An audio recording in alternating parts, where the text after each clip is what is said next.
Okay, so exponentials and logarithms go hand in hand. They are inverses of each other. You're able to manipulate problems and do things with them using exponentials to work with logarithms and logarithms to work with exponentials. So the first thing we need to do is learn a little bit about logs and exponentials. So when you're looking at, I have just written down here, so this is an exponential equation. 3 log functions. We're going to talk a little bit about each one. So this here is an exponential function because it has a variable in the exponent. Okay, so that would be considered an exponential function. When you're looking at this number here, oops, and that number there, I wanted it to be a different color. Let's see if I can do it. This number here, that would be considered the base of the exponential. Okay, so it's the base because it's this value that the exponent, and then it has an exponent above it. So the value that the exponent is above, this would be considered the exponent. Okay. The reason that that's important, that you know that this is the base, is it's going to help you with converting back and forth between a log and an exponential. Here, when you see log of a number or log of a variable, if there's nothing written here, it implies that this is a base 10 log. Okay, so this would imply that it is a base 10 if there's nothing written. Okay, and just to know that that is the base. So here, because there's a 3 written, this would be considered a base 3 log. Now notice that the word for base, down here, the little number that's lower, it's a subscript of log, is also this number that is the base of your exponential, or the number that is raised to the power, is also called a base. That's going to help you with switching. Here, if you have this ln, this means natural log. So if you have a natural log, it implies that the base is e. Okay, now e is like pi. It is a number. It is not a variable. It is a number. Okay, so this is a base e. Okay. If there's nothing, if it's just a natural log, that would imply it has a base of e. Okay, so now we look at switching back and forth between an exponential and a log. So for instance, if I have an exponential given to me and I'm told to write it as a log, I'm going to take y to the 1/5 equals x. Okay, the first thing I want to do is to recognize what the base is. So this number here is the base. Well, what that tells me is that if the base is y, then that means my log is going to have a base of y. Okay, so the base of the exponential becomes the base of the log. Okay, now the next thing that happens is that we have to go across. The exponent becomes the answer to the log problem. Okay, so a log problem, this would equal 1/5.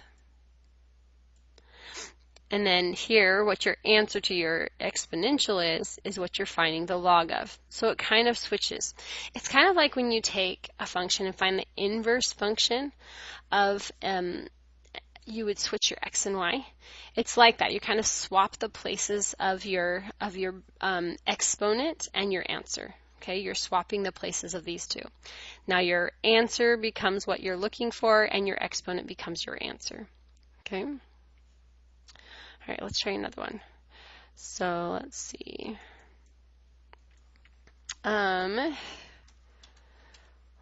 Let's do a little harder one.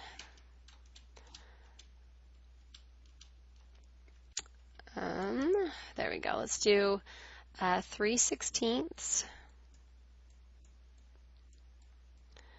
raised to the b equals a. If I want to write this in logarithmic form, okay, now let me clarify something. You're not changing the value of anything. If you switch between an exponential and a logarithmic, you have not changed the value of anything. It's still the same equation. It's going to still come up as the same thing. So it's just writing it in a different form. Okay, so it's writing it in a different form.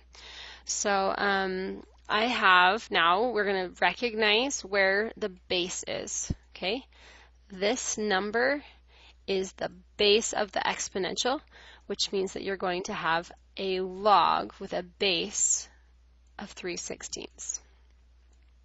The exponent becomes the answer to the problem, and a comes back over here with the log.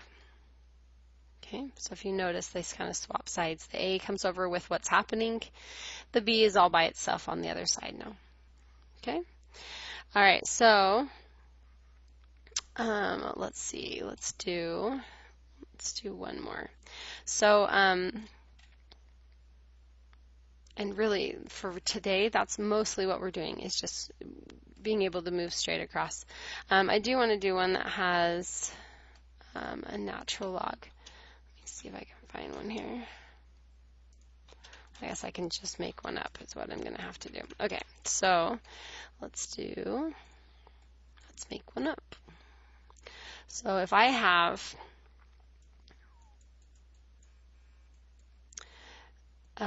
e raised to the 17 equals x. Okay, and sometimes these will written. Let's write x equals e to the 17th, because I just noticed all of those are written in that other form. So making sure that if you switch it around, you still know what's happening. Okay, so we're going to recognize what the base is. Okay, this exponential, the base is e. Okay, now that means it's going to be a log base e, and instead of writing log base e, we write natural log. So it'll be a natural log. We know that it's base e already, and it will be the natural log of x equals the exponent, which is 17. Okay. All right, so now what about moving back the other direction? So if I give you a log, can you write it as an exponential? So here, if I take the log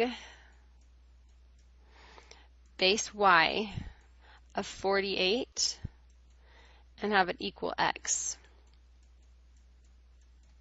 can I rewrite that now? I want to rewrite it as an exponential function.